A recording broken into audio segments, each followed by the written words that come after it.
বিরতির পর আবার আপনাদের স্বাগত। রাম মন্দির নিয়ে এবার বিশেষ বার্তা দিলেন প্রধানমন্ত্রী নরেন্দ্র মোদী। উদ্বোধনের দিন থাকতে পেরে নিজেকে ভাগ্যবান মনে করছি। কিন্তু হঠাৎ কেন এমন কথা বললেন প্রধানমন্ত্রী নরেন্দ্র মোদী? স্বাভাবিকভাবেই এই প্রশ্ন কিন্তু উঠছে বিভিন্ন জায়গা থেকে।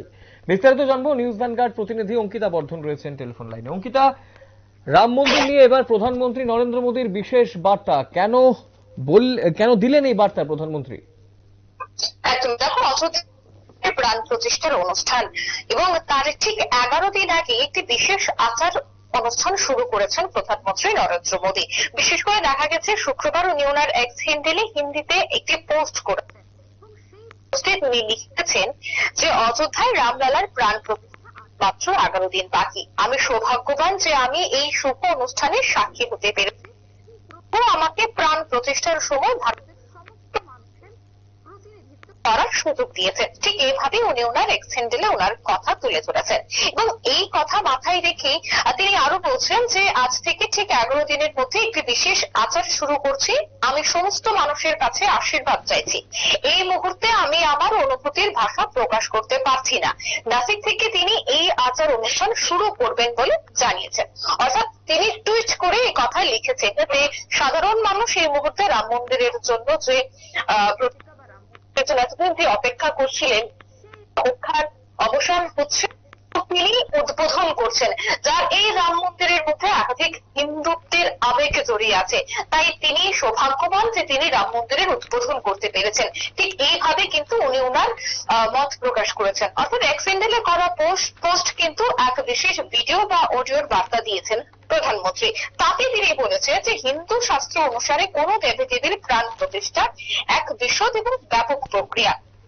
তিনি আরো বলছেন যে এর জন্য বিশদ নিয়ম রয়েছে। প্রাণ প্রতিষ্ঠার বেশ কয়েকদিন আগে থেকেই সেগুলি অনুসরণ করতে হয়। আমি আজ থেকে প্রাণ প্রতিষ্ঠার দিন পর্যন্ত শাস্ত্রে নির্দেশিত সমস্ত নিয়ম এবং তপস্যা কঠোরভাবে পালন করব।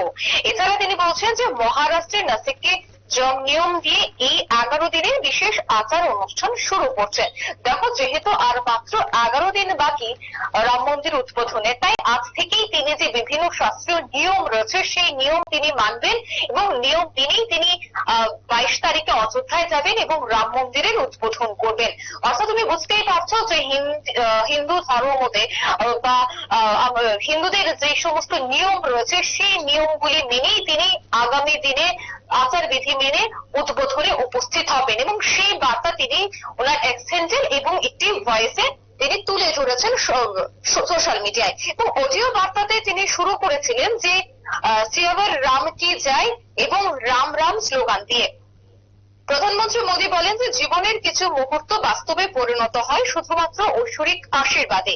আজ আমাদের সকল ভারতীয়দের জন্য এবং সারা বিশ্বে ছড়িয়ে থাকা রাম ভক্তদের জন্য এক পবিত্র সময় এবং সর্বত্র ভগবান শ্রীরামের ভক্তির এক অপূর্ব পরিবেশ বিরাজ করেছে। তার চারদিকে রামের নামে স্লোগান উঠছে। রাম ভজনে আশ্চর্য সৌন্দর্য হলো এই সুর। সবাই 22শে জানুয়ারির জন্য অপেক্ষা করছে। ঠিক এইভাবে উনি ওনার মত কিন্তু প্রকাশ করেছেন এক্স হ্যান্ডেলে। যেহেতু আর মাত্র কয়েকটা দিন বাকি, তাই এরই আগে প্রধানমন্ত্রীর এই বার্তা যথেষ্ট তাৎপর্যপূর্ণ, যথেষ্ট গুরুত্বপূর্ণ, বিশেষ করে সনাতন ধর্মীদের জন্য। সনাতন ধর্মীরা যে বিশেষ নিয়ম আচার বিধি মেনে চলেন পূজার আগে, ঠিক এই নিয়ম বিধি মেনে চলছেন, সেই কথাই কিন্তু তিনি আজ ওনার বার্তায় তুলে ধরেছেন। অর্ণব, একদম অসংখ্য ধন্যবাদ অঙ্কিতা বিস্তারিত তথ্য তুলে ধরার জন্য। হঠাৎ কেন এই বার্তা দিলেন প্রধানমন্ত্রী নরেন্দ্র মোদী, সেই বিষয়ে কিন্তু বিস্তারিত জানালেন আমাদের প্রতিনিধি অঙ্কিতা বর্ধন। এবং রাম মন্দির নিয়ে এবার বিশেষ বার্তা দিয়েছেন প্রধানমন্ত্রী নরেন্দ্র মোদী। এখনকার মতো সংবাদ এই পর্যন্তই। পরবর্তী লেটেস্ট নিউজ আপডেটস দেখতে শুধুমাত্র চোখ রাখবেন নিউজ ভ্যানগার্ডের পর্দায়। নমস্কার।